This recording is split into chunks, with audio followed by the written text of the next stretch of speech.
here for Red Tractor Nation, and this is our friend Charlie Stephenson. And Charlie, you tell people where you're from. I'm from Mims, Florida. Okay, so, but where'd you move from? Titusville, Florida.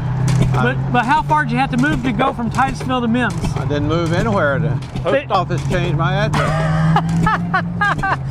So one night you went to sleep in Titusville. Yep. Next morning you wake up in Mims, Florida. Mims, right. Went from the town to the country. Went from town to country overnight. Overnight. Had no idea. Yep. Well, tell me what we're standing in front of here today. You stand in front of a 1905 International Harvester famous gasoline engine. Okay. It starts on gas, runs on kerosene. Okay. It's 9 horsepower, 390 RPM wide open. Wow. It's doing about 59. Okay. If it were running wide open and I hooked something to the belt on the other side, what could I use it for? It's used to pull all kinds of farm machinery, such as harvesters, like a peanut combine or peanut thresher machine. So I could thrash me some peanuts with it. Yeah, yep. You saw wood, generate power, pump water, run a milking machine, anything else you want to hook a belt to. Grain auger. Grain auger. Grist mill. Grist mill. What else we got? We saw a lot of wood because, you know, the small wood, because 1905, nobody had anything but wood to cook on. Right. No lights, no oil, that kind of stuff. So we cooked on little wood, and as well as used it for heating. So the little old crosscut saw with 3-foot blade on it. Yep. Cut a lot of wood. Looked like a huge buzzsaw, take your arm off in a heartbeat. Oh yeah, they wouldn't even let you get close to it nowadays. They make you have all kind of guards on it. And, oh yeah. Have to use 2 hands to make it operate. You couldn't take one hand off or die. No, I don't think everybody ever got hurt on one of those, did they? Not that I know of. Nobody ever got close enough to it. In those days, we watched what we were doing. We watched. We was careful. Yep. Because an accident is nothing but premeditated carelessness. Carelessness, correct. All right. So how long you had the engine, sir? I had this one for 30 years. For 30 years. I started in 1966. Collecting? I had 2 on the farm. Okay. Along with grandfather. He shelled corn for the chickens. Okay. And one of them was Whitty, and the other was a International. Okay. I still have both of them. Wow. They don't shell corn anymore. You don't shell corn with them no more? I don't have any chickens either. Well, you live in the country. You can have all the chickens you want. And it's getting to be the thing. Everybody can have 4 chickens. Everybody got chickens now. But where we live, we can have chickens, but you can't have a rooster. Oh. And my wife says, well, there's about 3 people on every side of us is breaking the law because got a rooster. Roosters all over the place around us. Now, is this what they consider a hit in this engine, or is this have a different designation? This has a different designation. Okay, talk to us about that. Okay, this is a throttle governed engine. Throttle governed engine. Now, how does that work? The governor runs the throttle. Okay. It's like your foot on the accelerator. Oh. It's a regular full cycle engine. Hits every other time. You know, okay. Full regular cycle. Full cycle.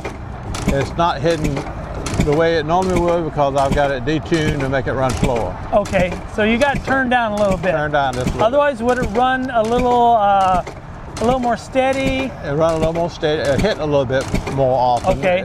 I could still run it at 50 RPM like it's running now. All right.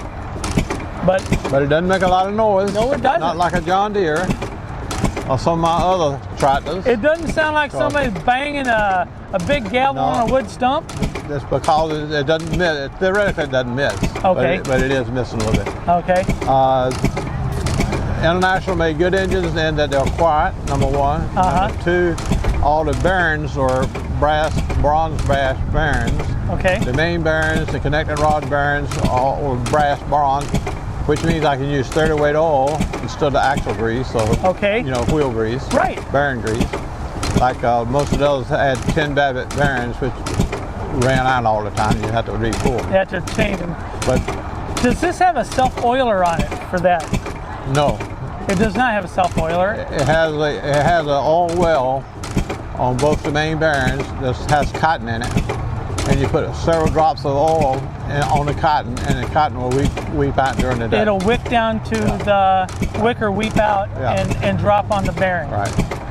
That is very interesting. The main cylinder has a drip oil off, what we call a drip order. Right. You regulate how many drips you get. This one gets four drips per minute. Okay, so it's constantly staying oiled. It does not have. That's for the piston and the pinion. Okay. So it does not have like an oil pan splash lubrication like your car does. It's getting directly oiled right to the bearings. Right. Yeah. That is amazing. It's got everything your Briggs and Stratton lawnmower engine's got. Everything. It's got the electrical system, it's got valves, it's got push rods, it's got camshafts, connecting rods, pistons, and then it has a fuel pump. Futuristic engine from 1905. 1905. So we haven't come a whole long way, have we? Nope. Well, if it works, don't fix it, right? We miniaturized it a little bit. We made it smaller, but it works. It uses the same kind of technology. This wouldn't fit on your lawnmower. And if it did, you wouldn't want to push it. I got a picture of one on the front of the car, though. Oh. The truck don't go very fast, but the guy mounted it on there. You know why? Because he could. Okay. I have a friend in the park that has a big one, like a 30, 40 horse on a truck chassis. Oh. He drives it in the parade. That would be fun to see. It goes every bit of 2 miles an hour. Exactly. A little bit of gearing, it might get up to 4. Yeah. Well, sir, thank you for spending time with us today. Nice talking to you. Thank you for taking care of the old engine. Glad you come by. I'm glad you're interested in it. I am extremely into anything International makes. Oh, good. From stationary engines to refrigerators to combines and tractors. Okay. That's why they call us Red Tractor Nation.